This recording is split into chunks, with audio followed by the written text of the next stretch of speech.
What if I say I know you know? Assalamualaikum warahmatullahi wabarakatuh.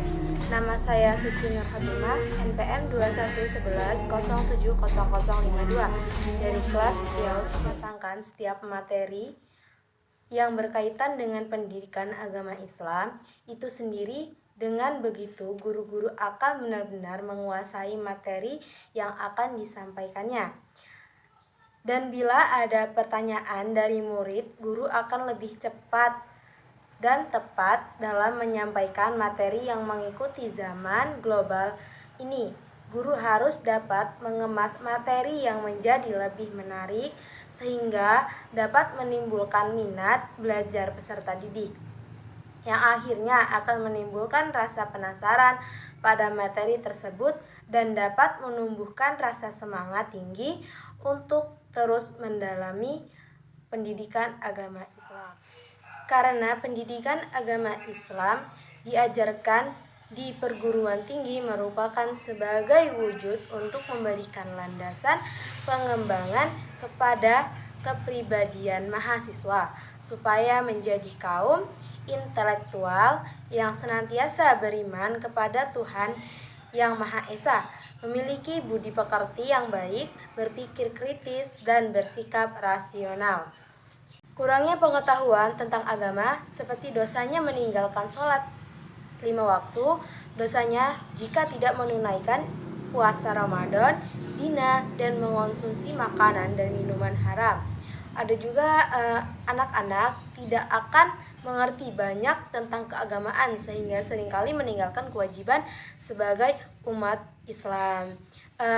Selain itu juga mereka tidak patuh kepada orang tua karena kurangnya didikan tentang agama. Pertama itu ada metode ceramah, merupakan metode yang sering digunakan dalam menyampaikan atau mengajak orang mengikuti ajaran yang telah ditentukan.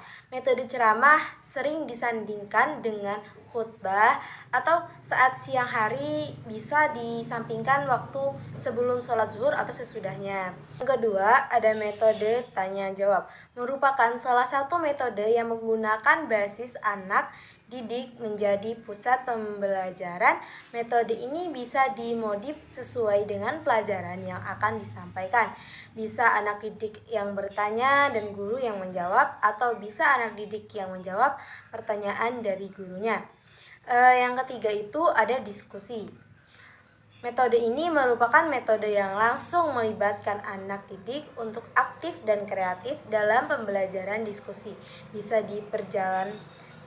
berjalan dengan baik jika anak didik yang mendiskusikan sesuatu materi itu benar-benar telah menguasai sebagian dari inti materi. Yang keempat itu ada metode pengulangan, merupakan suatu proses yang penting dalam pembelajaran, adalah mengulang latihan atau praktik yang diulang-ulang, baik latihan mental di mana seseorang membayangkan dirinya melakukan perbuatan tertentu maupun latihan motorik yang melakukan perbuatan secara nyata, merupakan alat-alat bantu ingat yang penting. Pertama, pendidikan formal. Pengertian pendidikan formal.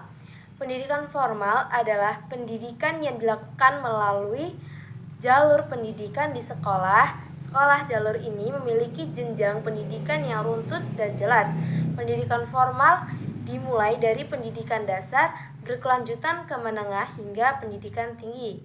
Beberapa ciri yang menandakan jika jalur tersebut merupakan jalur pendidikan formal adalah sebagai berikut. Adanya kurikulum yang jelas, terdapat persyaratan khusus untuk masuk sebagai peserta didik, materi pembelajaran yang digunakan bersifat akademis, pendidikan yang memakan proses yang cukup lama untuk menjadi tenaga pengajar, diperlukan klarifikasi tertentu pihak penyelenggara pendidik, berasal dari pemerintah atau siswa swasta, terdapat ujian formal, diberlakukan administrasi yang seragam. Contoh pendidikan formal itu yaitu Taman Kanak-kanak TK, Radatul Alfal RA, Sekolah Dasar, Madrasah Ibtidaiyah, Sekolah Menengah Pertama, Madrasah Sanawiyah, Sekolah Menengah Atas, madrasah aliyah. Kedua, ada pendidikan non-formal, adalah suatu jalur pendidikan yang dilakukan di luar pendidikan formal. Pendidikan ini bisa dilakukan secara terstruktur dan berjenjang. Beberapa pendidikan non-formal yang paling banyak dilakukan antara lain adalah ketika anak berada di usia dini, seperti TPA atau Taman Pendidikan Al-Quran. Pendidikan formal yang biasa dilakukan antara lain adalah yang terdapat di masjid, pondok pesantren, sekolah mingguan, gereja, dan lain sebagainya. Selain itu, terdapat pula jalur pendidikan non-formal yang digunakan sebagai pendidikan tambahan seperti kursus, musik, bimbingan belajar, dan lain-lain. Pendidikan formal umumnya dilakukan bagi mereka yang merasa membutuhkan pendidikan sebagai penambah pengganti ataupun pelengkap dari pendidikan formal yang diikuti. Fungsi dari pendidikan non-formal sendiri adalah untuk mengembangkan potensi dari peserta didik dengan cara menekankan penguasaan atas pengetahuan serta pengembangan dari masing-masing peserta didik. Peran penting ibu dalam mendidik dan membangun karakter anak, pengertian penting dan jenis-jenis programnya. Pengertian pendidikan non-formal meliputi banyak hal seperti pendidikan kepemudaan, pendidikan keaksaraan, pelatihan kerja, pendidikan anak usia dini, serta kecakapan hidup. Berikut ciri-ciri pendidikan non-formal. Tepat diselenggarakannya pendidikan biasanya di luar gedung.